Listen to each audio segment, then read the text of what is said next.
This One's Wife. What will this one's wife think of Bellendgame? Hello, I'm H.G. Tudor.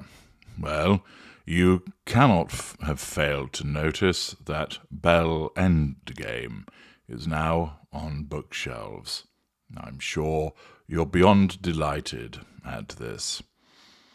Consequently, the press has been reporting on excerpts that have been provided from it, and also where there have been reviews also. The reviews are predictably damning. More of that in due course. A publication from a brown-nosing, toadying, arse-licking lackey that is a lieutenant.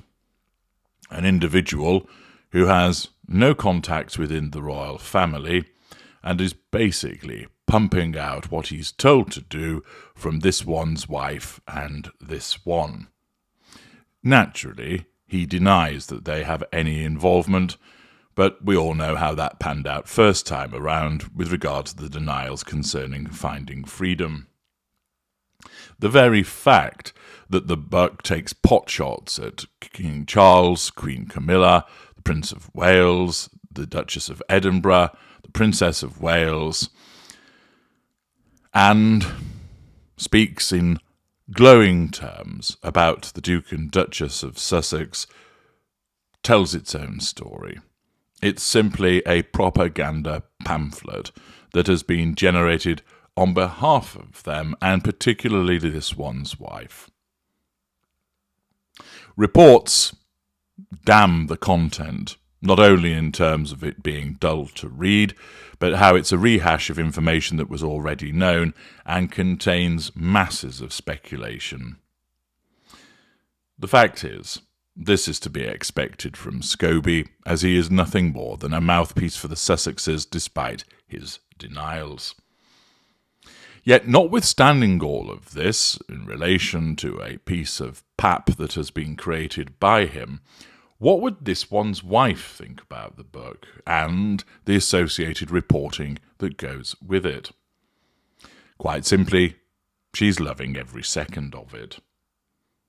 As a narcissist, she needs fuel.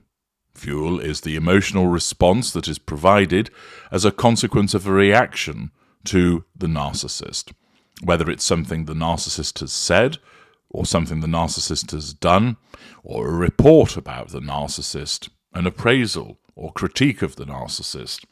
As long as it's mentioning the narcissist, so much the better.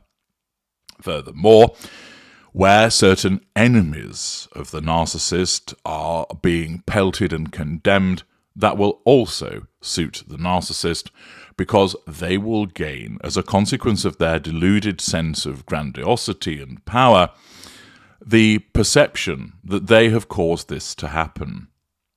Now, in some instances, that is actually the case. So, here, it is undoubtedly the situation that this one's wife will have briefed Omid Scobie to tell him, do your worst against the royal family, and may well have fed him some supposedly juicy tidbits, which are revisions of history, which he has loyally trotted away like an obedient Labrador and reduced to print.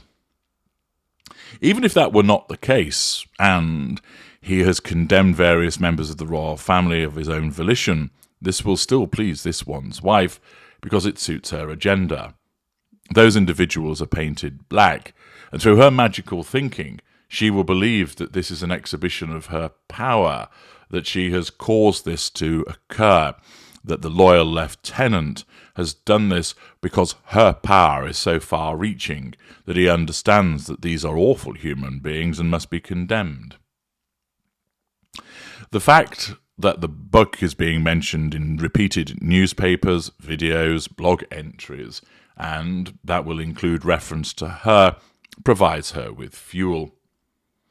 The fact that there is condemnation of the book will not necessarily cause a concern for her, because her narcissism will differentiate between those criticisms being directed at the author and through compartmentalization. make it that he is the problem and not her. Thus, where he writes about, let's say, a criticism of the Princess of Wales and praises the Duchess of Sussex, that provides positive fuel. Thereafter, if that section is criticised, that criticism is left at the door of Omid Scobie. Her narcissism essentially says, well, he's the one that wrote it, even though it's about me, but he wrote it, therefore the problem remains with him, i.e., like any typical narcissist, she blame shifts. Thus she extracts the good and bolts that onto herself and takes the fuel, but any criticism, well, that lies at the door of Scobie because he is the author. Thus, her narcissism once again protects her. She will be lapping up, looking through social media and mainstream media, the reportage of this, because she keeps getting mentioned. And whilst it's coming from tertiary sources, there are so many of them, it's providing her with plenty of fuel. As you know, despite her protestations to the contrary, she does delve amongst the comments, she does go on social media, she reads the mainstream news to find out what is being stated about her, because her narcissism demands that she does so in order to seek that control. As a mid-range narcissist with lots of time on her hands, she is driven to find out what is being said and written about her.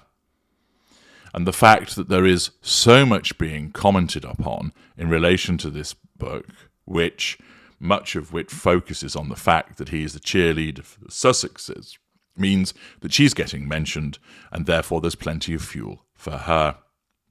Her enemies, including the Nemesis, are getting pelters.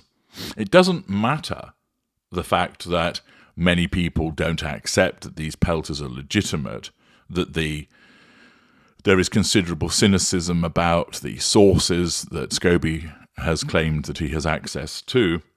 The fact is, a pelter is a pelter, and in the circumstances, because it's appeared in this book and it's been reported on, that is satisfactory and favourable to this one's wife.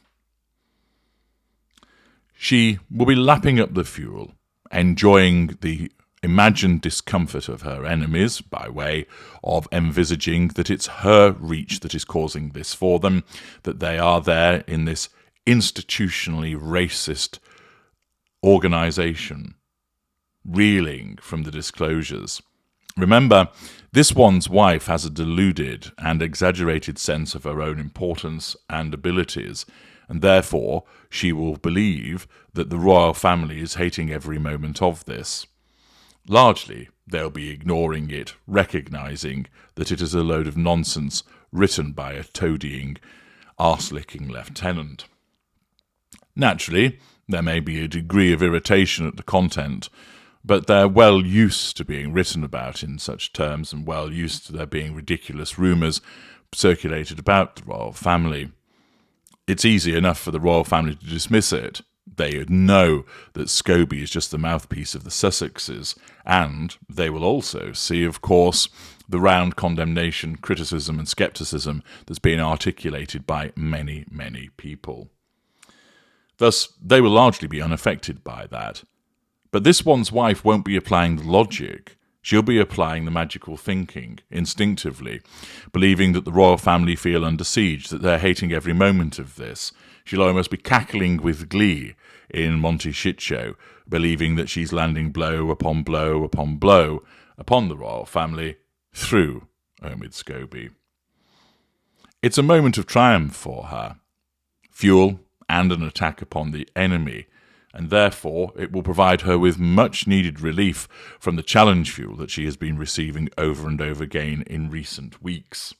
Nevertheless, we all know that because of the haphazard way that her narcissism functions, this is but a brief respite, where she enjoys the fuel and the fact that her enemies are being attacked, But it won't be long before normal service is resumed and she's attending an event where she tries to grab a mic, or that she stands in front of people so that she's criticised, or she runs around with a rictus grin, once again demonstrating to people that she is an odious, unlikable individual. It will not be long before that normal service is resumed because she simply cannot help herself. I'm H.G. Tudor. Thank you for listening.